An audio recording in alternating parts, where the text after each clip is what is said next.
Tá, mas gente, vamos lá.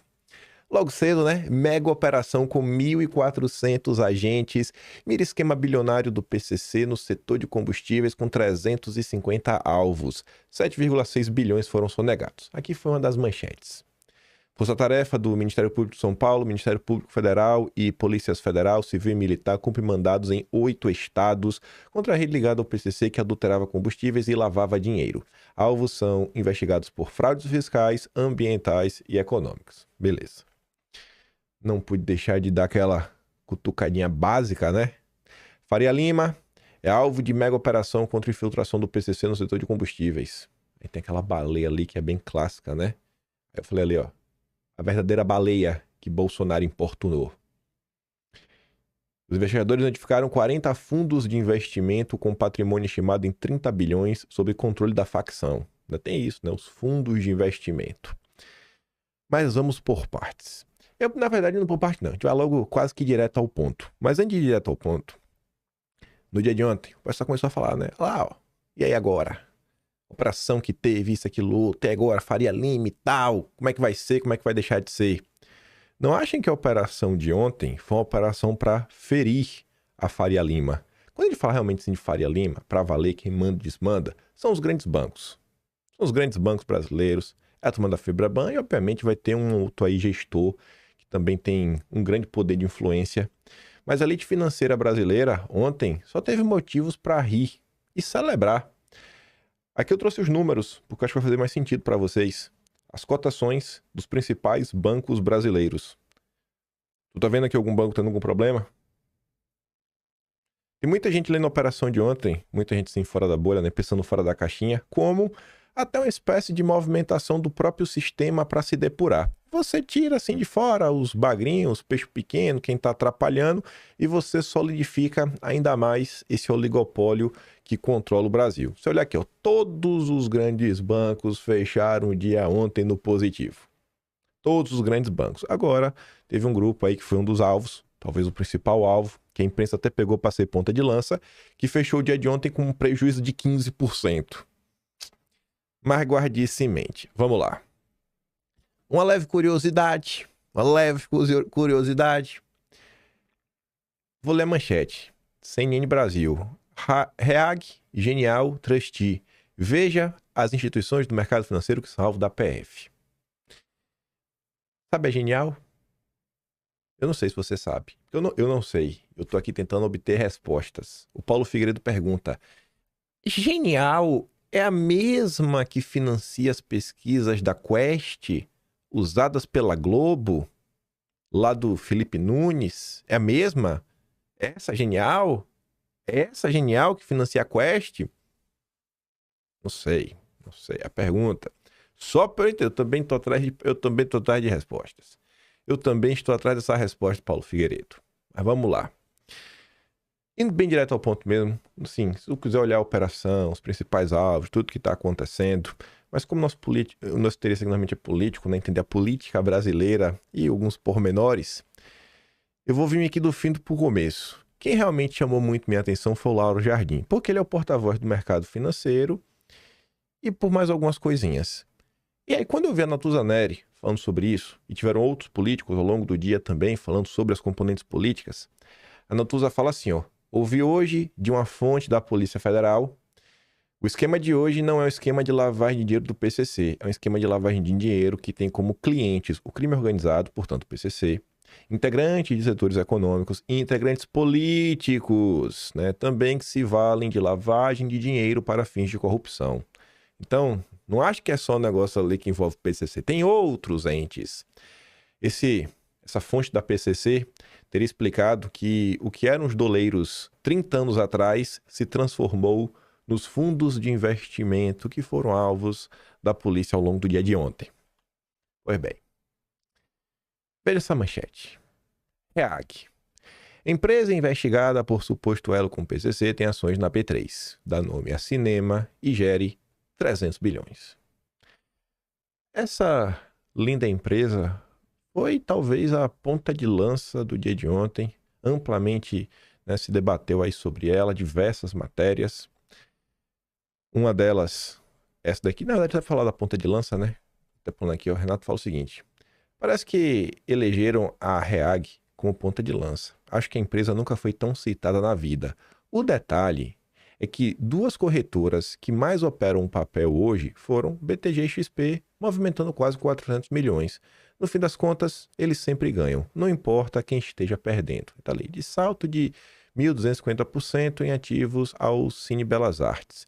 A trajetória da Real Capital. Grupo fundado e liderado por João Carlos Mansur, teve expansão acelerada com mais de 15 aquisições que ajudaram a levar os ativos sob gestão para mais de 340 bilhões de reais. Em nota, a REAG negou envolvimento com a atividade dos clientes. Bom, antes de a gente falar um pouco mais sobre a REAG, mas na verdade falando até sobre ela, a turma do Conexão em Política publicou essa matéria muito curiosa que disse: gestora-alvo da PF, por suposto elo com PCC, patrocina a programação produzida por empresa de ex-jornalista da Globo, a REAG. Ela patrocina uma programação sobre economia que é produzida pelo canal My News, comandado por jornalistas, entre eles Mara Luchetti, que atuou por anos na TV Globo e Grupo Globo. Aí tá aqui, né? Lista. Aqui na própria plataforma, né? Você vê aqui, ó, em parceria com a REAG. Aqui pequenininho, acima de todos os vídeos. Você vê aí, né? Linda parceria.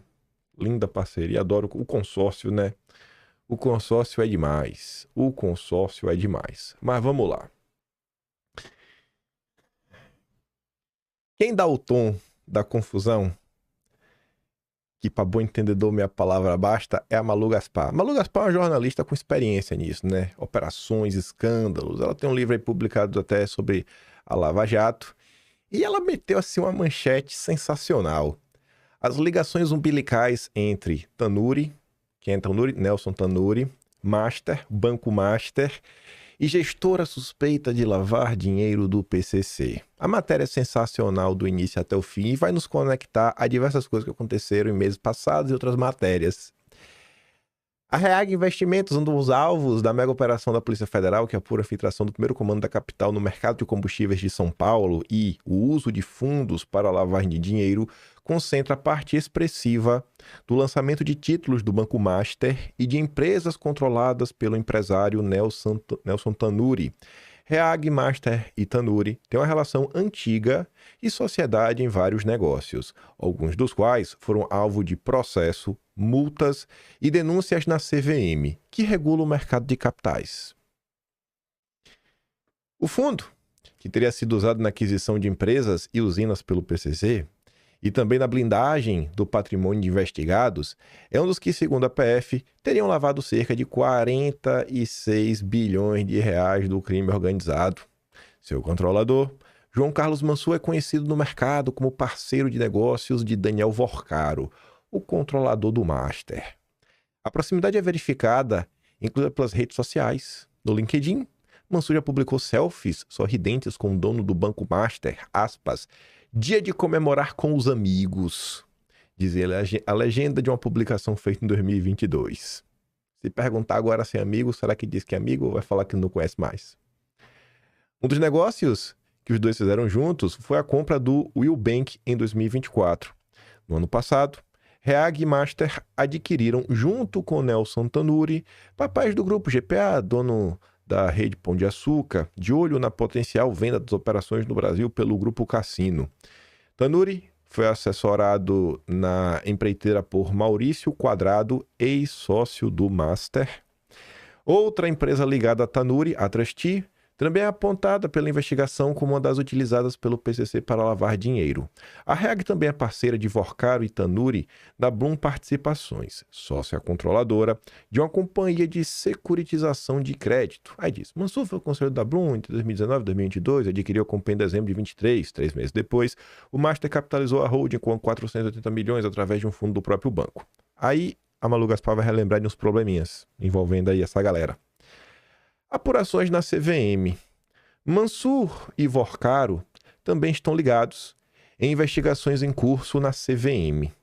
Em um processo que provocou disputas internas na CVM, a REAG, administradora, foi acusada de desviar o dinheiro captado com a distribuição de debêntures para Vorcaro, do Banco Máxima, antigo nome do Master, e alguns fundos ligados ao grupo.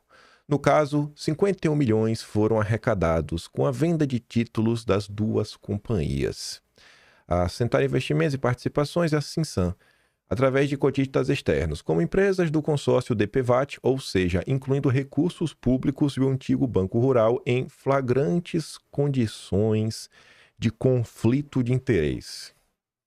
Gostei disso, né? Flagrante condição de conflito de interesse.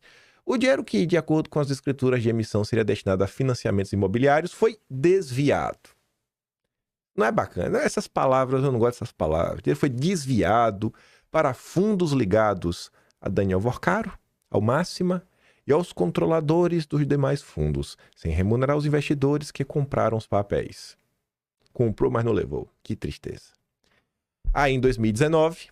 a CVM mandou que Vorcaro e seus parceiros devolvessem o dinheiro, né, que teria sido aí desviado, não usado por sim que deveria. Mas a área técnica da autarquia, da CVM, descobriu que eles dissimularam a devolução, depositando os 51 milhões para fundos ligados a eles mesmos. A administradora desse fundo era a REAG, alvo no dia de ontem. Como publicamos no blog em maio, a autarquia deliberou pelo encerramento do processo contra o Banco Master. Lá em maio, a CVM falou, estamos aqui, esse processo, estamos contrários ao Banco Master. Após o voto decisivo do então diretor Henrique Machado. Né? Desculpa, pelo encerramento do processo contra o Master. Né? Vamos encerrar isso daqui, né? Tá de boa. Esquece essa parada, vamos encerrar. O cara que relatava o caso, né, era exatamente o voto decisivo. O voto decisivo de quem relatava esse caso para encerrar tudo. Vamos esquecer esse problema. Vamos passar uma borracha. Vida que segue. Vamos virar a página. Quem deu o voto decisivo, o Machado, era relator do caso. Ele contrariou o parecer técnico. Porque você acredita em parecer técnico? Eu não acredito. E aí ele aceitou um acordo que, mais uma vez, previa a restituição dos 51 milhões e o pagamento de multas pelos gestores envolvidos. As multas foram honradas, mas os milhões não foram devolvidos até hoje. E aí, velho? O que fazer com a galera? Não sei, eu acho que o processo foi encerrado. E o cara que deu esse voto decisivo para encerrar? O cara que deu o voto para encerrar e que contrariou a área técnica da CVM? Pois bem, Machado, no ano seguinte, se tornou advogado do Banco de Vorcaro. Parece difícil de acreditar, mas de novo, ó. De novo, o Vorcaro tava ali, Banco Master. Tem que pagar o negócio, tava procurando a CVM. Aí teve lá a questão, encerraram lá a disputa, lá o processo, com voto decisivo do Machado. O Machado contrariou, né, o parecer técnico e no ano seguinte o Machado, que acabou meio que por ajudar o Banco Master, foi ser advogado do Banco Master, né, do Vorcaro. Este é o Brasil. Este é o Brasil brasileiro. Aí quando eu penso em Banco Master, nossa, tem muita coisa. A gente até fez o dossiê na época, tá lá no Atlas. Até abro aqui rapidinho, só pra te relembrar as notícias. Aí fui dar um bisu nas últimas horas, porque tá falando de políticos, todo mundo, confusões. Aí eu encontrei a matéria da revista Piauí, agora de maio de 2025, que tinha essa linda imagem, né, que falava sobre a pirâmide do Banco Master. E aqui você já começa a ver algumas figuras, até políticos, né? Aí começa uma pirâmide, da base ao alto, começando aqui pelo Campos Neto, a Estela do Master, Paulo Costa, João Pedro Nascimento, que é da CVM, aquele que o Felipe Barros chamou e deu um baita de um enquadro e depois renunciou ao cargo. Aí tem aqui o Nelson Tonuri, que você fala, não, Nelson Tonuri. Aí depois aparece o Rui Costa. O Rui Costa é político, né? Guido Mantega, dá pra considerar político? Não sei. Aí depois veio o Ibanez, Ciro Nogueira e Daniel Vorcaro surfando em cima de todo mundo. Eu adoro Ciro Nogueira, viu? Só não gosto mais dele do que do Dedé. Dedé é o meu ídolo, de meu coração. Deixa eu só ver se é nesse Atlas aqui que tá o Banco Master. Cadê?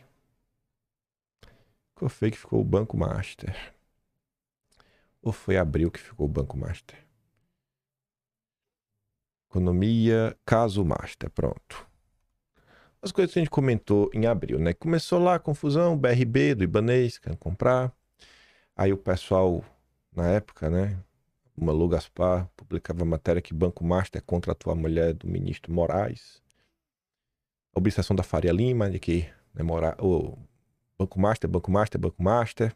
Antes de indicação Eletrobras, Manteiga virou consultor do Banco Master. Aí você entende aquela imagem.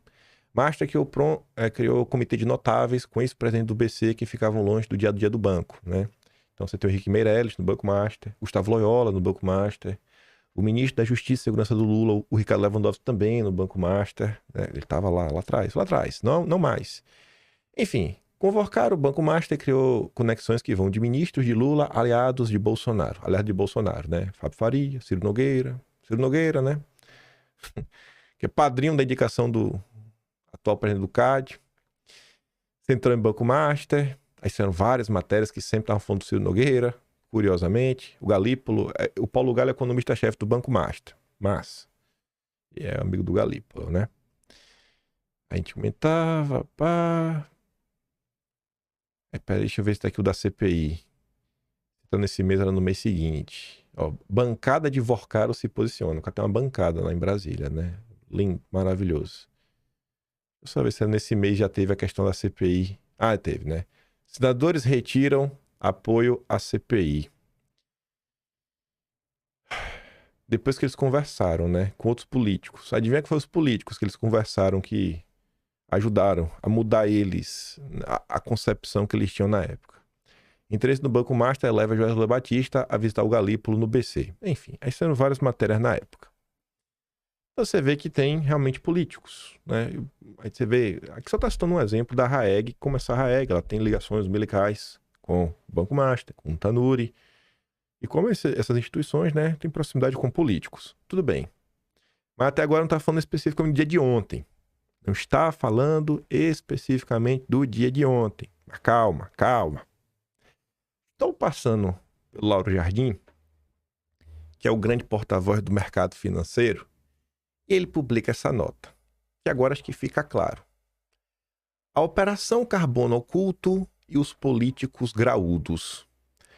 A Operação Carbono Oculto também vai alcançar uma outra ponta, os políticos. Não qualquer político, mas alguns que estão no topo de alguns partidos políticos, todos mais à direita.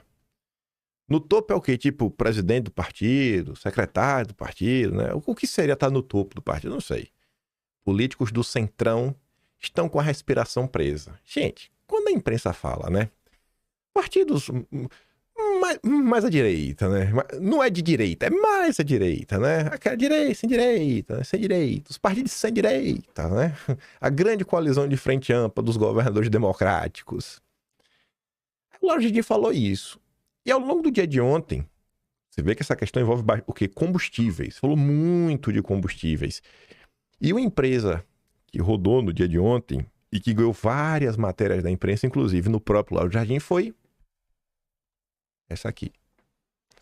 Esqueci. Ficou fora de ordem. A Mega Operação Carbono Oculto e a Refit. A Mega Operação Carbono Oculto, que ocorre nesta quinta-feira para investigar e desbaratar um esquema bilionário de fraude, comandado pelo PCC, tem como um dos alvos 18 distribuidoras de combustíveis. Dessas, algumas constam de um parecer de acompanhamento fiscal da Secretaria de Fazenda do Estado de São Paulo, datado de julho deste ano. São elas a Porte Brasil, Everest, Império, a Arizona e a Máxima. O parecer visa prevenir a perpetuação da reiterada inadimplência por parte do grupo Refit. Segundo o documento de 55 páginas, são distribuidoras ligadas ou estão sob o controle do grupo Refit. Refit. O próprio Lauro Jardim falando sobre isso. E aí o Metrópolis publicou essa matéria. Os figurões da Faria Lima envolvidos pela mega operação da Polícia Federal contra o PCC. Vou começar... Não vou seguir a ordem. Mas começa aqui, ó. Mohamed Hossein Morad, dono da G8 Log. João Carlos Mansur, que é o fundador da REAG. Que a gente falou bastante já, né? REAG.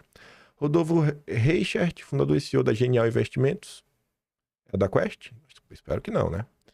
Roberto Augusto Leme da Silva, gestor da Copap, da Aester. Vou pro final. Nelson Tonuri, dono de fundos controlados pela REAG e pela Trustee.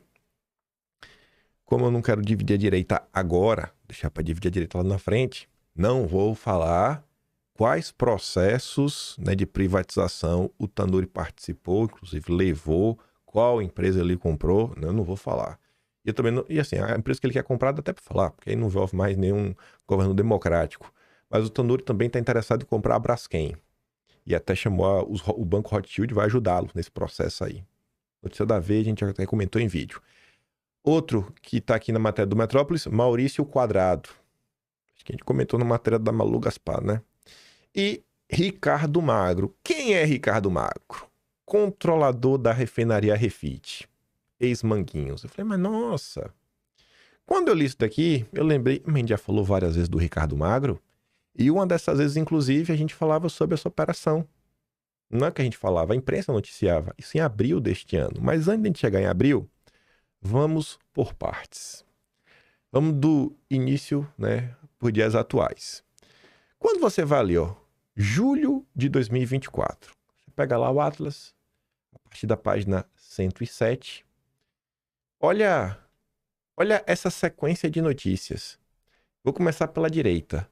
Gerentes da Caixa perdem cargo após barrarem operação arriscada e atípica de 500 milhões. Essa operação envolvia o quê? Letras financeiras do Banco Master. A gente falou do Banco Master, né? Curioso. Só que qual era a notícia anterior? O jantar de Ciro Nogueira em Nova York com parceria de devedor Conto Mais. Quem é que estava lá nesse jantar, né? De acordo com a coluna Gulf, revendedora de combustível da FIT Combustíveis, ou seja, da Refit, né? Grupo Refit, do Ricardo Magro. Então o Ciro Nogueira estava lá, né? E curiosamente o Ciro Nogueira estava... Ela fala assim, o Ciro Nogueira, um dos senadores que tem tentado emplacar emendas no projeto sobre devedor Conto Mais. Talvez um dos maiores devedores contumazes do Brasil é o Ricardo Magro da Refit, que é esse evento que o Ciro Nogueira estava, né? Curioso. Aí quando você pula para abril deste ano, eu estava muito chateado com o Ciro Nogueira, como eu sigo muito chateado com ele, né? Porque ele é fã do André Esteves, que eu vou aliviar, né? Porque a gente tem o mesmo ídolo em comum, né? Porque eu sonho em trabalhar para o André Esteves, que eu vou liberar para o Ciro Nogueira. Olha o que acontecia, olha essa sequência de notícias. Centrão veta Eduardo Bolsonaro como candidato da direita ao Planalto 2026. E a matéria falava, dentre tudo mais, também, né, da turma do Ciro Nogueira. Aí na sequência tava aqui, ó, a direita irá vencer, disse Ciro Nogueira. Tá, que direita, né, que é essa que vai vencer. Aí no mês de abril, ia ocorrer em Nova York um evento da Veja, né, um Fórum Veja, Brasil Insights. Quem era o principal patrocinador desse evento da Veja? Refit. Refit aí, agora, tá vendo aí, né? Um dos alvos aí do dia de ontem, Refit, patrocinando o evento da Veja. Tenho certeza que agora a Veja não vai permitir mais esse tipo de coisa, né? Dentre os convidados, Ciro Nogueira, Wesley Batista, Hugo Mota, Fernando Norato, Simone Tebet, Ronaldo Caiado, Ministro Barroso, Cláudio Castro, grande Tarcísio. Tava lá confirmado, né? Não sei se foi, mas tava lá como confirmado. Aí a gente relembrava o que aconteceu no mês de julho. Aí, olha o que a Raquel Landim noticiava. 21 de junho de 2024. Ciro Nogueira atua para mudar projeto de lei e irrita setor de combustível. Ciro Nogueira. Vou só ler o final. Ó. Entre os nomes que emergiram no epicentro das suspeitas, destacou-se justamente a refinaria de Manguinhos, a Refit, sediada no Rio de Janeiro, notória por seu passivo tributário milionário, sobretudo no âmbito do ICMS. Refit não informa a CVM bilionárias dívidas de ICMS e seu impacto na refinaria. Refit, do empresário Ricardo Magro, disse à CVM que seus investimentos vêm do fluxo de caixa, mas mercado vê origem no ICMS. Aí, na sequência, a gente comentava. Rombo provocado por grandes sonegadores é quase igual ao orçamento da saúde. Quem que noticiava isso? Lauro Jardim. Segundo o Globo, aspas, os valores inscritos na dívida ativa de devedores contumazes em diferentes ramos da economia chegam a 240 bilhões. Os dados são da Refit. Desculpa, são da Receita Federal. Para se ter uma ideia, esse valor é pouco inferior ao orçamento total do Ministério da Saúde, que é 245 bilhões. No setor de combustíveis, a farra é antiga. A prática de escalar patrimônio e mercado a partir do não recolhimento intencional de impostos atrai o crime organizado, já presente em toda a cadeia do segmento, drenado em 203 bilhões, segundo o Instituto Combustível Legal. Ou seja, o setor que a Refit está inserida apresenta um problema gigantesco de dívidas com a União. Diante disso, fica muito estranho o patrocínio de um evento da Veja, onde está se discutindo as eleições de 2026. Aí qual era a matéria da sequência? Polícia investiga crime organizado em postos de combustíveis de 22 estados. As suspeitas sobre 941 estabelecimentos, a maioria em São Paulo e Goiás. Facções como PCC e Comando Vermelho e milícias estariam envolvidas. 4 meses depois, o que aconteceu? Para complementar a notícia da Raquel Landim sobre o empreitado de Ciro Nogueira, vejamos a nossa seguida Folha de São Paulo, que evidenciava que a sonegação de tributos nos postos de combustíveis não era um mero desvio administrativo, mas sim um elo vital de sustentação ao crime organizado, que encontrava nesse subterrâneo fiscal um terremoto fértil para prosperar nas sombras do sistema. Segundo a matéria, abre aspas, autoridades federais e estaduais ouvidas pela Folha afirmam que organizações criminosas aproveitam-se de brechas na cadeia produtiva, não apenas para lavar dinheiro, né? Falou sobre isso ontem, né? Mas também para ampliar lucros por meio de fraudes fiscais e adulteração de produtos. Falhas no modelo de fiscalização e a complexidade de normas fiscais, diz ele, criam um cenário de conflito normativo que explode de forma ilícita. Diante de um cenário que facções criminosas estão envolvidas com o setor que tira proveito da sonegação de impostos, quão nocivo poderia ser a modificação do devedor quanto mais proposta por Ciro Nogueira? Será que Ciro Nogueira tem noção que até o PCC poderia tirar proveito disso? Eu tenho certeza que o Ciro Nogueira jamais pensou nessa possibilidade. O Ciro Nogueira, ele só está tentando ajudar. Ele só está tentando ajudar com o seu projeto de lei, né? Óbvio, pelo amor de Deus. Ciro Nogueira é um homem... assim, depois de Lula, ele é o segundo homem mais honesto desse país. Vou até ler o que está aqui na matéria da Raquel Landim, ó. No mês de junho de 2024, o UOL trouxe à tona duas controversas emendas redigidas pelo senador Ciro Nogueira ao projeto de lei 125/2022, cujo escopo era a remodelação do contencioso tributário nacional. As propostas desencadearam imediata resistência por parte dos distribuidores de combustíveis. A primeira buscava eximir da condição de devedor contumaz setores cuja política de preços era moldada sob forte influência estatal, como o energético, onde a Petrobras reinava sobre a soberana na cadeia de extração e refino. A segunda, transferir à agência reguladora a prerrogativa de decidir, quase por decreto, quais corporações mereciam tal classificação. Uma brecha interpretada por muitos como um véu jurídico a encobrir empresas seletivamente favorecidas. Aí quando tu pulava para maio deste ano, a mesma Raquel Landim voltava para falar do quê? Um evento. Outro evento. Na verdade foi o mesmo evento. Foi o mesmo evento. A Raquel Landim vinha para relatar o que aconteceu no evento da Veja. E aí, no meio do escândalo do INSS, quem estava comentando até o papel do TCU na época, né? Você lembra disso, né? Ministro do TCU elogia em evento empresário que deve bilhões em impostos. Que empresário? Conforme a coluna revelou, durante um evento em Nova York, Haroldo Cedrais elogiou publicamente o empresário Ricardo Magro, que possui uma dívida bilionária em impostos com estados brasileiros. A declaração foi feita no Fórum Brasil Insights, organizado pela revista Veja e patrocinado pela Refit, do Ricardo Magro. E neste mesmo evento, o grande senador Ciro Nogueira foi capturado em um momento de muito afeto, abraçando o Ricardo Magro. É um abraço não significa nada, né? Só para voltar, né? Só para voltar aqui para a notícia de ontem, né? A mega operação Carbono Oculto e a Refit. Segundo aqui o Metrópole, né? Os figurões da Faria Lima envolvidos pela mega operação da PF. E aí você para e pensa aqui no Lauro Jardim. A operação Carbono Oculto também vai alcançar uma outra ponta, os políticos. Não qualquer político, mas alguns que estão no topo de alguns partidos políticos, todos mais direitos, sem direita, né? Ele cai um pouquinho para a direita. Políticos do Centrão estão com a respiração presa. Lula, eu autorizo, Lula. Eu autorizo.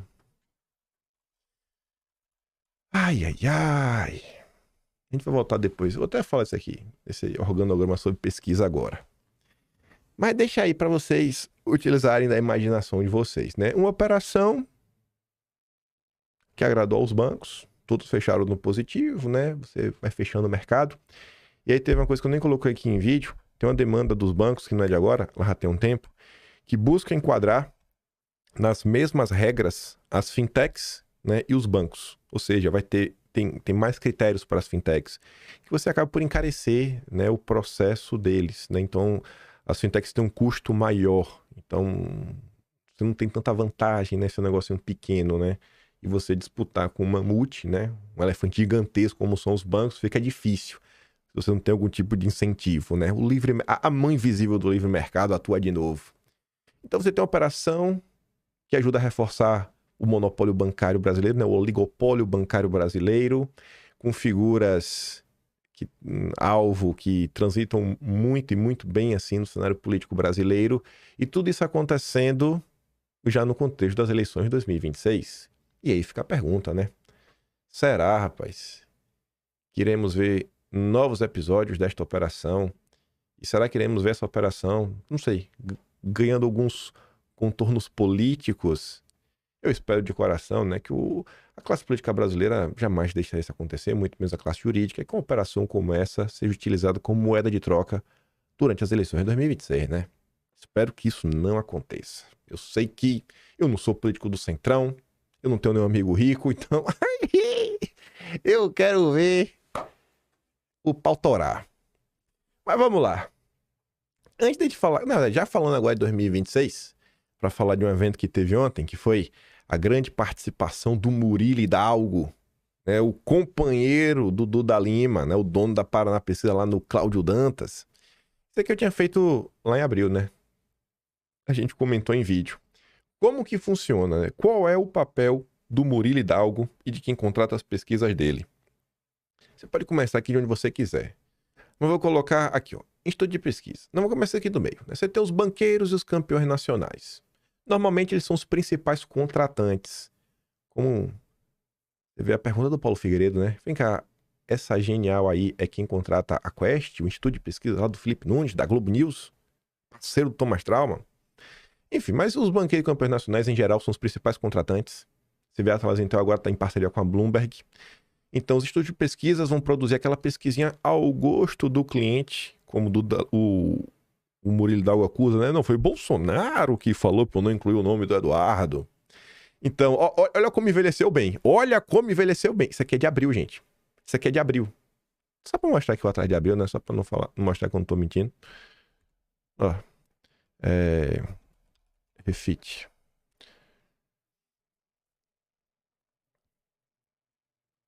Só para não mostrar que eu tô mentindo, né? Aqui, ó. Página 296 do Atlas de abril de 2025. Tá aqui, né? As pesquisas sem Eduardo Bolsonaro não são algo novo. Mas, enfim, produz pesquisa ao gosto do cliente, né? Sem Eduardo. Chega em primeira mão para quem? Para o consórcio. O consórcio tem a pesquisinha para publicar do jeito que o consórcio quer. Então, o consórcio já divulga e constrói narrativas para no final do dia você vai chegar aonde? Na manutenção do sistema podre. Mas, enfim, e pelo outro braço, os banqueiros e campeões nacionais também são os principais anunciantes do consórcio. Os banqueiros e campeões nacionais, na maior parte do tempo, são os aliados do Centrão. E os banqueiros e campeões nacionais, ao lado do Centrão, escolhem os candidatos permitidos. E aí o Centrão desenha o cenário que, quando chegar a pesquisa, com o cenário que o Centrão falou, junto com as pesquisas, o consórcio embrulha bonitinho para te dar a narrativa que você quer. E aqui temos o grande evento do dia de ontem. Eu não vou dar play, porque vai que tu chegou aqui no vídeo de hoje, tu nunca me viu na vida, tu não sabe quem é Murilo Hidalgo. A gente já fala dele, né? Há mais de ano. Mas vamos ver aqui Murilo Hidalgo. Mais de 2023 eu tô falando desse cidadão quanto esse cara atrapalha. Me questionam. Por que você não colocou o nome do Eduardo, do Flávio, nas pesquisas? Todas as pesquisas que a gente vinha fazendo, o Paraná Pesquisas hoje divulga 1 ou 2 pesquisas regionais por semana. Sim. E nenhuma. Muitas, algumas contratadas pelo PL, outras não. Mesmo as que são contratadas pelo PL, nunca foi nos solicitado colocar o Flávio e colocar o Eduardo. Nunca. Então, quer dizer, a primeira... Então é uma decisão do Valdemar Costa Neto, que é o presidente do PL. Não é uma decisão do Valdemar da Costa Neto. Vou deixar uma coisa muito clara aqui. Certo? Não é uma decisão do presidente Valdemar. As pesquisas antes do Bolsonaro, as pesquisas presidenciais contratadas pelo PL, antes do Bolsonaro estar impedido de ter acesso ao Jair Bolsonaro, a gente se reunia com o Bolsonaro para ver os nomes dos candidatos. Sim. E quem passava os nomes dos candidatos que entravam nas pesquisas do PL era o presidente Jair Bolsonaro. Então o Bolsonaro não quer testar o nome dos filhos, é isso? Eu não te diria que não quer testar. Naquele momento, ele não considerava apropriado. Então eu te diria, e uma coisa muito clara aqui, vou fazer até uma coisa clara, porque eles sabem disso. Tanto os filhos, tanto o Flávio quanto o Eduardo, sabiam disso. Isso foi quando? A última vez que vocês estiveram? Foram 2 dias antes do Bolsonaro ser preso na domiciliar. A gente está falando de mais de um mês. Essa última, então, o que você fez? Eu mantive os nomes que ele me passou da última vez. Ele falou, você põe esses nomes aí. Ainda disse que se encontrou com o Bolsonaro, né? Antes da prisão domiciliar, 2 dias. Tá bom. Aí Eduardo responde, seu Murilão, eu tô proibido de falar com meu pai, mas em conversa com um familiar, o que foi dito é que Bolsonaro não comentou nada sobre ordem para retirar Eduardo Flávio das pesquisas. E convenhamos, isso não faz o menor sentido. Por que meu pai decidiria em tirar nossos nomes? Por que ele optaria em nos enfraquecer politicamente? Não faz qualquer sentido, cara. Se vocês pegarem aqueles vazamentos de mensagem de Bolsonaro, Eduardo, Malafaia, você vê que a Eduardo tá comentando com o pai sobre isso, fala assim, tu acha que eu tenho mais força como? Se eu chegar aqui como um Zé Ninguém, ou se eu como chegar aqui, inclusive, como um candidato a presidente? Porque até pesquisa com o meu nome tá rodando. Então parece muito improvável, sabe? Muito improvável que Bolsonaro... tenha dito isso, aí agora tem que perguntar ao Bolsonaro, né? Bolsonaro, o Bolsonaro não pode desmentir o Murilo, né? Bolsonaro não pode desmentir nem confirmar. Mas é isso, né? Entre Eduardo e o Murilo, eu vou acreditar no Murilo. Eu vou acreditar no Murilo porque eu conheço o da Lima, eles são pessoas muito bonitas. Aí pra você ver como é que funciona a máquina política. Interessante mesmo é quanto o Partido Liberal gastou com o Instituto Paraná Pesquisas. Somente agora, em 2025, o PL pagou quase 1,2 milhões para o Instituto Paraná Pesquisas. R$ 1.192.848,52. Dá para vocês? E o PL não pagou lá os 167 mil da UTI de emergência, né? UTI aérea aí que Bolsonaro precisou. Quando fazendo campanha lá para a turma do PL, precisou, né, ir direto para o hospital numa emergência. Prioridades, né? A prioridade é contratar os serviços do Murilo Hidalgo, parceiro do Dalima. Eita, esses dois vão boletar ano que vem, viu? Já estão boletando de agora. Eita, que esses dois ano que vem. Ave Maria, velho. Vai ter o antes e o depois. Tu vai ver o que é homem rico depois do ano que vem. Duda Lima e Murilo Hidalgo juntos. Tudo em prol de salvar o país do Lula. Já que estamos falando de pesquisa, ontem saiu o Atlas Intel. Se a eleição fosse domingo, 45,4% escolheriam Bolsonaro. Com tudo que está sendo feito contra Bolsonaro, com toda a perseguição que está sendo feita contra Bolsonaro, ele ainda é o cara mais amado do Brasil. Com tudo que está sendo feito contra esse cara, com todas as mentiras que são perpetradas contra ele dia sim, dia também. E essa mesma pesquisa mostra que a boca do jacaré, do Lula, já começou a abrir de novo. A desaprovação já começou a subir, a aprovação tá caindo aí, né, bonitinha. A narrativa aí de Lula sobre a aliança do Trump, não vai colar essa porcaria, velho. Não vai, mas não vai colar mesmo. Daqui pra frente, só abismo. Mas vamos lá. Eu nem vou dar play no que o Paulo Ferreira tá falando, porque a legenda do Vinícius e que a Sarita diz resume muito bem. Ainda mais quando você vê que o Bolsonaro vence o Lula até mesmo na Atlas Intel. Paulo Figueiredo afirma que sem anistia não haverá eleições, pois o candidato da direita será apenas aquele que for permitido pelo sistema. E a Sarita diz, cara, isso é muito claro. Não é que assim, vai ter eleição, vai, mas Sabe? Baita eleição, né? Você está escolhendo entre o Lula e os candidatos que o sistema permite que você escolha. Parece realmente assim uma eleição livre? Parece uma eleição democrática? Para tentar contornar isso, em crise com o PL, Eduardo Bolsonaro já busca novo partido. Dudu passou a buscar um novo partido para se filiar, segundo aliados que acompanham os movimentos do filho de Bolsonaro. O deputado federal tem compartilhado com auxiliares a percepção de que o clima no PL se tornou insustentável e avalia que seria o momento de trocar de legenda. O que mais incomoda Eduardo, segundo seu grupo, é a convicção que o partido estaria atuando nos bastidores para enfraquecer Bolsonaro politicamente e deixá-lo refém da sigla. Na leitura de Eduardo, lideranças do PL, em articulação com partidos do Centrão, têm atuado para retirar Bolsonaro da cena política e substituí-lo por outro nome da direita, como o Tarcísio. O deputado tem repetido que o novo escolhido seria um candidato alinhado ao sistema. Nesta quinta, o presidente do PL, o Valdemar, esteve na casa de Bolsonaro em Brasília, onde o presidente com prisão domiciliar, conforme informou o Globo, não é conforme informou o Globo, conforme Valdemar informou para o Globo. Valdemar saiu da casa de Bolsonaro e já saiu plantando nota no Globo. Um dos temas da conversa foi a necessidade de buscar um substituto para Eduardo na disputa pelo Senado em São Paulo. A avaliação de Valdemar é que dificilmente o deputado conseguirá se viabilizar para as eleições de 26. Então Valdemar já estava queimando Eduardo, né? Já tirou Eduardo do jogo, já. Já foi ontem para... Bolsonaro não pode nem falar com o filho, mas para garantir a Bolsonaro que Eduardo já está fora, que já tem que procurar outro nome. Quem sabe o nome do próprio Valdemar. Sim, não é brincadeira. Valdemar sonha em voltar para a política e ser senador. Esse Valdemar, viu? E tá ali. Mal saiu da casa de Bolsonaro, Valdemar já foi lá plantar notinha.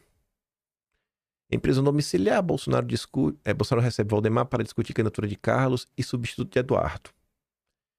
Gente, qual a única forma da Globo saber? Não foi Bolsonaro que contou. Nem parece que a Michelle pegou o telefone para ligar. Se Bolsonaro conversou com Valdemar, bom... Se Valdemar contou para alguém deixou vazar, a culpa é do Valdemar. Ou o Valdemar contou ele mesmo, ou ele pediu pro Duda Lima plantar nota na Globo. Valdemar teria reforçado que será necessário buscar um substituto para disputar em São Paulo e que a escolha do nome alternativo será feita com cautela, visando garantir, olha isso aqui, força eleitoral ao partido em um estado considerado estratégico. Cautela, cautela. Prudência e sofisticação, né, Valdemar? Ah, meu Deus do céu, né? Força eleitoral, não, Bolsonaro... Tem que ver, Bolsonaro, que fulano já é como se fosse o seu candidato. Então, pra gente ter força eleitoral, São Paulo, tipo, eu, né, ou o Kassab, ou alguém assim, né, sem direita. Porque não dá pra ter tudo, né, gente? Tem várias conversas que já rolam, mais ou menos assim, ó. Tem 4 cadeiras. E essas 4, cara, tu não pode ficar... Estão 4 partidos. Então 4 partidos tem que ir 4 cadeiras. Um pra cada um. Um pra cada um. Aí como é que funciona? Tem a presidente da República, tem a vice-presidência, tem o governo de São Paulo e o Senado.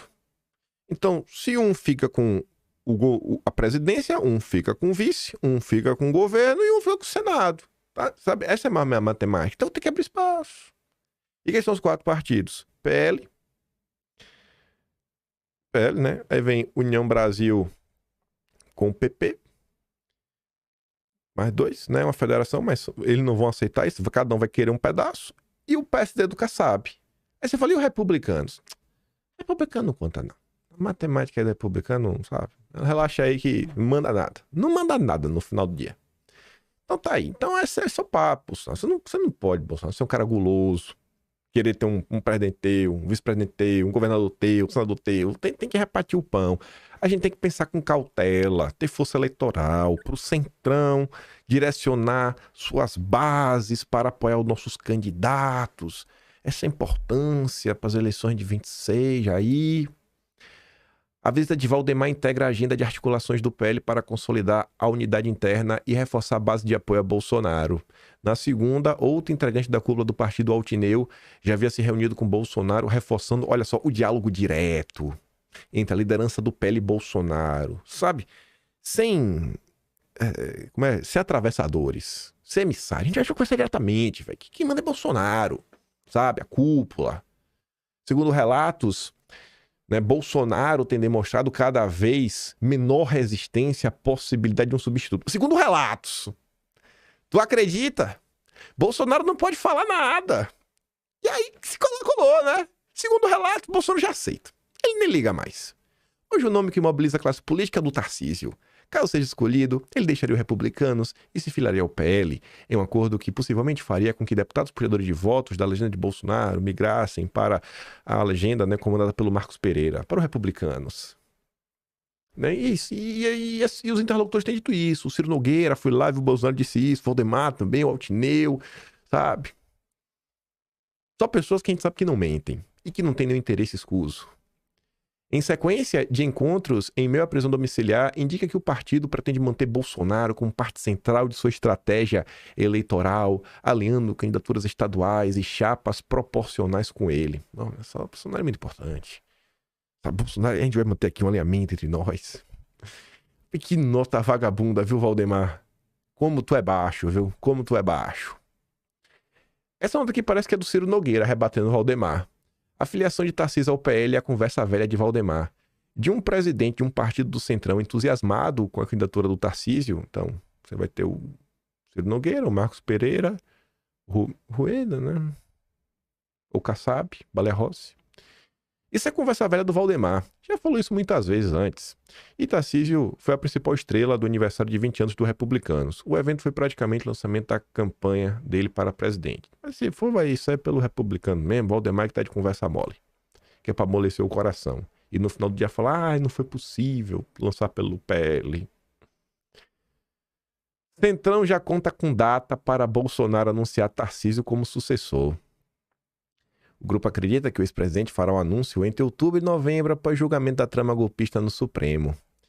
Entre esses partidos, impera o desejo que Bolsonaro escolha Tarcísio de Freitas. Vocês deviam se perguntar, gente, por que o Centrão gosta tanto de Tarcísio? Quer ver outra coisa? Quando o pessoal fala assim, não, Tarcísio é um ótimo gestor. Por que o Tarcísio é um ótimo gestor? Me explica aí. Me explica aí de termos concretos. Por que Tarcísio é um ótimo gestor? Sabe? Sem generalidades. Quero coisas específicas. Me explica aí. Fala aí do Cadeirudo.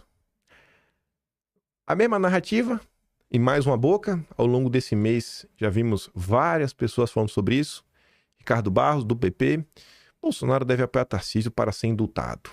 É o único caminho para Bolsonaro ser salvo. Ele precisa indicar o Tarcísio.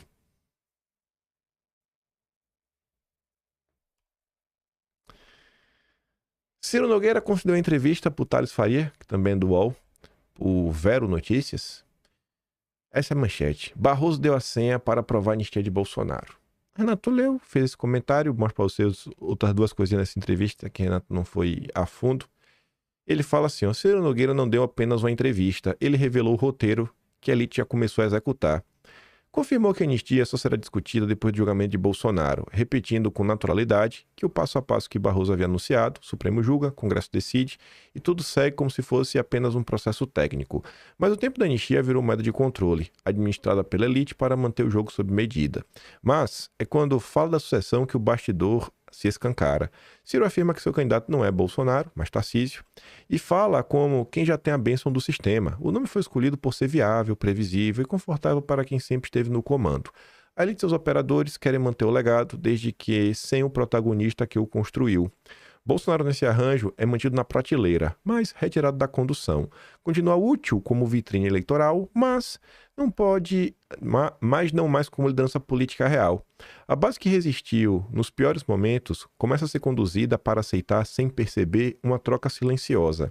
Quem defendeu Bolsonaro no chão de fábrica, na roça e nas urnas, vai assistir ao sistema impondo um substituto ungido pelas cúpulas que nunca suaram a camisa. Ciro não falou por acaso. Disse o que precisava ser dito por quem precisava ouvir. E em nenhum momento pareceu haver espaço para dúvida. O plano está em curso. Ele tem data, nome e respaldo da elite. Só não tem a família por perto. Só não tem espaço para o bolsonarismo. Aí, duas partes da entrevista curiosas, que é quando pergunta para o Ciro Nogueira: é verdade, Ciro, que tu quer ser o vice do Tarcísio? Isso é uma construção que não cabe a mim. Lógico que estou na maior federação partidária do país e sou de uma região que é o maior problema para a direita, o Nordeste. Veja como eu sou um bom candidato a vice, mas o mais importante é a escolha do candidato a presidente. Eu não vou ser empecilho nenhum. Se meu nome for considerado por todos os partidos, ficaria muito honrado de cumprir essa missão, mas não sou candidato de forma alguma. Sabe, eu tô de boa. Me chamaram, eu vou, mas a parte mais importante de todas é o Tarcísio, nosso candidato. Aí depois pergunta: o senhor acha que Eduardo está agindo certo? Eu não sei o que faria se meu pai fosse sofrer uma injustiça dessa que o Bolsonaro sofre. Eu sou contra ele estar pedindo tarifaço para o nosso país. Luto para que essa situação acabe, mas volto a dizer, não sei o que eu faria se meu pai estivesse sofrendo uma injustiça como essa, mas acho que não tem que bater muito na própria direita. Nós temos que centrar o fogo contra a esquerda. Então, eu tenho certeza que em algum momento em tua vida tu já abraçou esse papo de união de direita. O inimigo do meu inimigo é meu amigo. É hora de união. É por isso que a esquerda vence todas e a direita só perde. Vocês não brigam no privado. Você já viu a direita, a esquerda brigar em público? Já, eu vejo todo santo dia. Todo santo dia. Olha aí quem defende. Eu nunca vi uma pessoa fazendo algo certo, fazendo algo bom, trazendo resultados, falando: vamos parar de bater na direita, a gente tem que focar na esquerda, momento de união. Só quem abre a boca para falar disso é quem fez alguma besteira e tá apanhando na rede social. É sempre assim. Chegará o dia. Eu acho que hoje vocês já percebem que o antipetismo é um problema maior do que o petismo, porque o antipetismo, ele blinda todo tipo de oportunista, porque ele é inimigo do Lula, então logo a gente não pode criticar. Vai chegar o dia que vocês vão perceber que a união de direita é o maior mal e o principal destruidor da direita. Em nome da união, você destrói o grupo. Porque as pessoas que cobram união são quem estão destruindo. Um dia as pessoas vão perceber isso. Essa matéria colocou, né, trouxe uma pergunta que eu falei: cara, isso aqui é tão óbvio, mas eu nunca tinha pensado nisso. Obrigado, Tomás Trauma. Foi o que eu falei para vocês na introdução. Tiago Prado, lá no Globo, publica essa matéria: Jogo Político. O jogo mental de Valdemar e Ciro Nogueira para convencer Bolsonaro a ir de Tarcísio em 2026. A questão que ainda deixa Valdemar e Ciro Nogueira inseguros sobre a candidatura de Tarcísio ao Planalto é que a mente de Bolsonaro não é alimentada pelas ideias dos dois.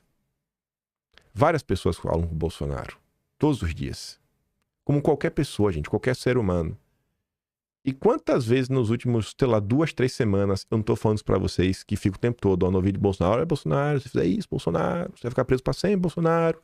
Se o Brasil deu errado, Bolsonaro, a culpa vai ser sua, Bolsonaro, pense bem, Bolsonaro. E fica, sabe? Assim, no ouvido do cara o tempo inteiro até o cara comprar, né, a tua história. É difícil você não ser influenciado. Então, assim, é um bombardeio de informação. Só que aí veja, como observou o Tomás Trauma em sua newsletter na segunda-feira, as investigações da Polícia Federal não expuseram conversas por WhatsApp de Bolsonaro com líderes do Centrão num sinal de cautela de políticos. Realmente, né? Gente, pegaram o celular de Bolsonaro no WhatsApp, ele só conversou com Malafaia e com Eduardo? Bolsonaro só conversou com Malafaia e com Eduardo? Não tem nenhum diálogo com o Valdemar? Nenhum diálogo com o Ciro Nogueira? Nenhum. Mais ninguém. Bolsonaro só tem 2 contatos em sua lista. Já estamos no processo eleitoral há um bom tempo. Toda essa turma do Centrão que procura Bolsonaro por 1000 motivos, nem nada para vazar. A Polícia Federal sabe o que está nessas conversas. Sabe muito bem. E tem um ponto aí que é curioso, porque lá no indiciamento de Bolsonaro, né, nas mensagens, você vê que a Polícia Federal atribui e fala que isso não é certo, né, que mostra que Eduardo e Bolsonaro já estão até atuando juntos para minar candidaturas da direita, citando o Tarcísio, nominalmente. Então, assim, se a polícia está tão preocupada com as movimentações políticas para desgastar o Tarcísio, por que ela também não revela as movimentações políticas para ajudar o Tarcísio? Ou não teve nenhuma conversa de Bolsonaro nesse sentido? Então, isso é curioso, né? É curioso esse verdadeiro vazamento seletivo. Não é possível que Bolsonaro só tinha 2 contatos. Por que a Polícia Federal não revelou diálogos de Bolsonaro com lideranças do Centrão? Eu não estou nem falando com alguém, sei lá, ligado ao judiciário, mas ligados ao Centrão. Só tem no WhatsApp de Bolsonaro Eduardo e Malafaia, só. Estranho, viu? Muito estranho. Mas vamos continuar. Olha o que a matéria dizia, né? Tem muito mais gente que faz a cabeça de Bolsonaro. Não é só Valdemar Ciro Nogueira. E hoje, aliás, uma dessas pessoas fez rara manifestação sobre eleição no ano que vem. Aí, segundo o cara, ele fala assim, Michele do Mostras, que ainda não desistiu de disputa presidencial. No momento oportuno, me manifestarei sobre eventuais candidaturas, sempre total comunhão com meu marido e com Deus, disse a jornalista Justiça Soares, da CNN, ao ser perguntado sobre a candidatura própria a presidente de 2026. Valdemar tem pisado de ovos com outros integrantes da família, fundamentais nas formações de convicção com Bolsonaro. Então, o que é que estão fazendo nos últimos dias? Queimando e envenenando, né, e tornando tóxicos os filhos de Bolsonaro, impedindo Bolsonaro de falar com os próprios filhos, impedindo Bolsonaro de manter contato com o mundo externo. E o Centrão tá lá, fazendo visita atrás de visita, para botar na cabeça de Bolsonaro o que é que eles querem. Até porque há outras questões delicadas a serem resolvidas com o clã, além da candidatura presidencial. Mais cedo, Valdemar visitou Bolsonaro e um dos assuntos da conversa foi o desejo de lançar a candidatura do Carlos Bolsonaro, senador por Santa Catarina. Aí fala, resistências na direita local à transferência de domicílio do filho do ex-presidente, as deputadas Júlia Zanotto e Carol de Tone rejeitam Carlos. Não rejeitam. Não rejeitam. Nenhuma das duas rejeita. Nenhuma das duas rejeita o Carlos. É mentira. E já foram feitas pesquisas que eu já ouvi e que mostram, cara, qualquer um que lançar lá em Santa Catarina faz 2. Santa Catarina, estado mais bolsonarista do país, vai ser 2. Então, assim, é papo furado. É papo furado. O que tem é uma movimentação proposital para acabar com o bolsonarismo. É isso que está rolando. O sistema está faminto e orquestrado, atacando justamente quem um dia lhe deu a chance que agora querem destruir, o nome de Jair Bolsonaro e de quem o apoia. A volta dos palmolengas só interessa a máquina, a organização e aos usurpadores alinhados contra o povo. E que fique claro, isso não acontece apenas no Rio ou em Brasília, é igual em todos os estados do país. Estamos diante de um esquema que se repete em cada canto do Brasil. E é muito mais fácil botar a cara de babaca sorrindo e fingindo apoio, pois não está diretamente no holofote principal e então sair limpinho diante do abuso, do absurdo enredo destrutivo nacional, mas desrespeitando e esculachando por trás quem o possibilitou alçar ao ponto que chegou. Uma coisa eu tenho certeza, sabe, gente? Eu até tuitei isso ontem. É impossível do bolsonarismo acabar. Eu tuitei mais ou menos o seguinte. Jornalistas, a gente comentou no vídeo ontem aquela provocação do Mário Sabino e do Reinaldo Azevedo. Então, não, o Bolsonaro vai aceitar, o Bolsonaro sem Bolsonaro, né, sem alguém da família. Cara, e o ponto não é esse. O ponto principal do bolsonarismo é esse sentimento antissistema. Quando você olha para a questão presidencial, nenhum governador democrático vai abraçar a agenda antissistema. Você pode ter até aquele período de lua de mel. Vocês acham mesmo que vai durar mais de 6 meses a lua de mel de Caiado, Zema, Ratinho Júnior, Tarcísio, Eduardo, quem quer que seja com a direita? Quando der 6 meses e nada for feito para realmente bater de frente e começar nas cobranças, você acha que vai ter? Depois de 6 meses vai começar a crescer um sentimento profundo de traição. E aí no máximo o pessoal vai olhar para trás e falar, ô Bolsonaro, me perdoa, mano, foi mal. Foi mal, Bolsonaro. Descobri agora que eu estou sendo traído. Desculpa aí por ter feito isso, feito aquilo outro. Isso é impossível. É impossível. É impossível. Porque eles só querem os votos. Eles não querem abraçar a agenda. E o povo não é tão idiota assim. Então, assim, sabe? Beleza, irmão. Toca o barco aí. Faz o que vocês quiserem. Aí, em 2030, vocês vão ter que fazer uma nova mega operação de perseguição, continuar perseguindo por mais 4 anos, e a direita não vai desistir, isso vai continuar avançando. Em determinado momento, velho, vocês vão perder, velho. Não tem como durar pra sempre isso daí. Uma hora vocês vão perder. Uma hora vocês vão perder. Por comentários como esse do Carlos, né? O Bernardo Melo do Globo fala: filhos de Bolsonaro agem para frear voo presidencial antecipado de Tarcísio diante de hesitação desse presidente. Flávio criticou a antecipação de disputa pelo Planalto, enquanto Eduardo e Carlos fizeram ataques velados. A Renato diz, né? Os filhos estão fazendo o que o pai, impedido de falar, não pode. Defender sua liderança e impedir que o sistema o substitua por alguém que o próprio sistema controle. Chamar isso de racha ou fritura é conveniente para quem quer empurrar 2026 goela abaixo, né? Sem Bolsonaro na equação.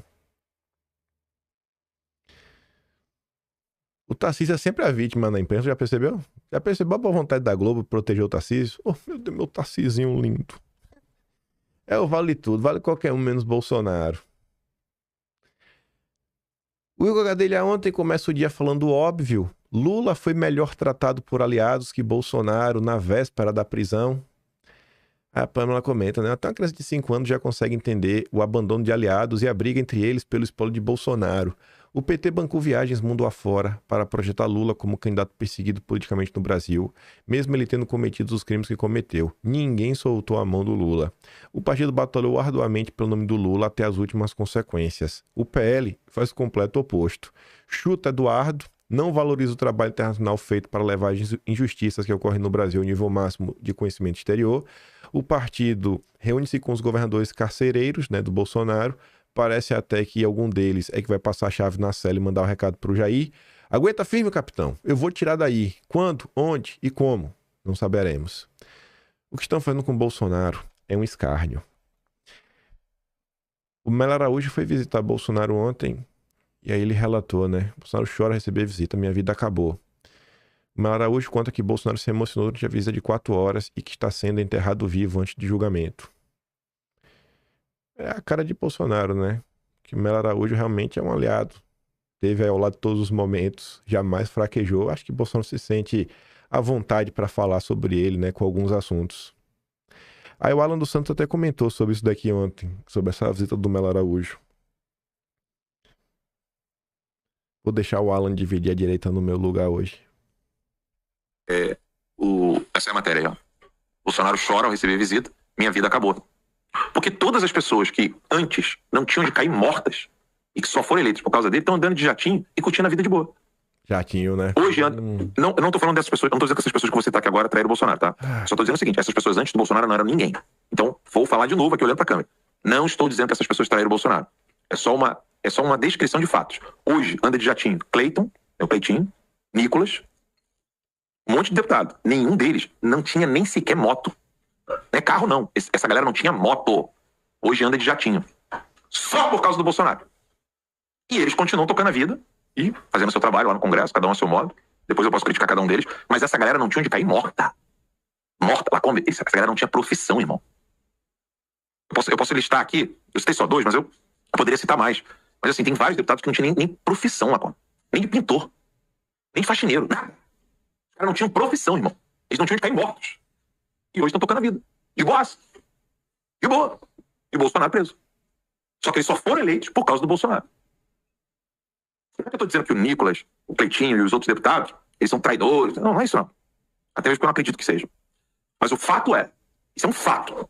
Essas pessoas hoje andam de jatinho e ontem eles não tinham de cair mortos. Eles não tinham de ir pra ônibus. Essa galera antes do Bolsonaro, nem bicicleta eu acho que tinha. Isso não é exagero de minha parte. Se eles acharem que eu tô sendo exagerado aqui agora, eles podem falar. O Nicolas pode falar, não, olha, tinha moto, tinha carro, tinha profissão. Beleza, fala e mostra aí, antes de ser vereador. Cleitinho, todos os outros. O Gaia tinha escola de inglês, a Bia Kisses era procuradora do DF, o Luiz Felipe Guilherme Braga, nem preciso dizer, né? O cara tem primo rei, brother. Entendeu? Que o primo dele é o rei de Liechtenstein. Assim, mas alguns deputados e políticos não tinham onde cair mortos. E eles estão tocando a vida de boassa. De boa. Como se, infelizmente... Eu segurei muito o microfone. A pergunta que você está deixando no ar é a seguinte... Tem gente aí, pessoal, que tá vendendo, vai participar de um evento. Se você quiser pegar a ala mais top do evento, por apenas R$ 5.997. Eu falei, eita, poxa! É, viu, bicho? Vai pra você virar um rei do engajamento. R$ 5.997, velho. Rapaz, queria eu, viu, aprender a ganhar dinheiro assim, como esses deputados. E para encerrar o vídeo, deixa aqui a própria jornalista do UOL comente aí sobre Eduardo, né? Diferente dos... Ó. Hoje eles me confirmaram, ambos, que virão a Washington durante o julgamento do Jair Bolsonaro. Na quarta-feira, portanto, já no segundo dia de julgamento, o Eduardo e o Figueiredo devem chegar a Washington. Segundo o Figueiredo, foi um convite da administração Trump. E o Eduardo disse que eles vão, sim, abastecer a Casa Branca com informações sobre o desenrolar do julgamento. Mas eles se recusaram a me contar com quem que vão se encontrar, quem são as pessoas, onde estarão. O que a gente sabe é que é possível que ambos fiquem na cidade até o fim do julgamento, que está previsto aí para o dia 12. E há, de fato, uma grande tensão, Diego, porque tanto do lado dos bolsonaristas quanto do governo Lula, existe aí uma percepção de que é muito provável que vejamos novas ações dos Estados Unidos em relação ao Brasil, conforme vai ficando claro aí o placar em relação ao julgamento do presidente Bolsonaro. E ele próprio, né, segundo os nossos colegas apuraram aí em Brasília, ele próprio acredita que vai ser condenado, né? Tá vendo aí, né? Pois é. Eduardo só atrapalha.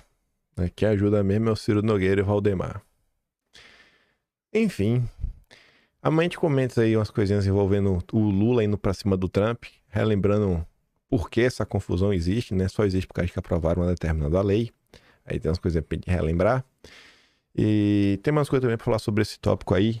O editorial do Estadão aí atacando o Trump, bem curioso. Também umas coisas que rolaram no Brasil, o presidente do México falando do Lula, tudo esse conectável a gente já falou hoje, mas no mínimo aí uns 20 minutos. Sei que vou mandar o vídeo que eu dei play, não vou mandar o do Hidalgo, mas vou mandar esse do Alan, mandar aí esse do Eduardo lá no Telegram. Se gosta do meu trabalhinho, quiser dar um pouco mais, passando no canal, tem um Tony Valeu, tem um Patreon na descrição e tem um Atlas Brasileiro, kimpai.com.br, quiser ler lá sobre o Banco Master, sobre essas confusões aí. Tem lá, dá uma lida lá, velho. Tem umas coisas curiosas lá que aconteceram. A gente comentou na época, também tem vídeo, né? Tu procura aí, porque... Enfim, não vou saber qual o episódio exato. Mas é isso. Vejo vocês amanhã. Fiquem com aquele grande beijo, abraço, tamo juntos. Valeu, meus amigos. Fui!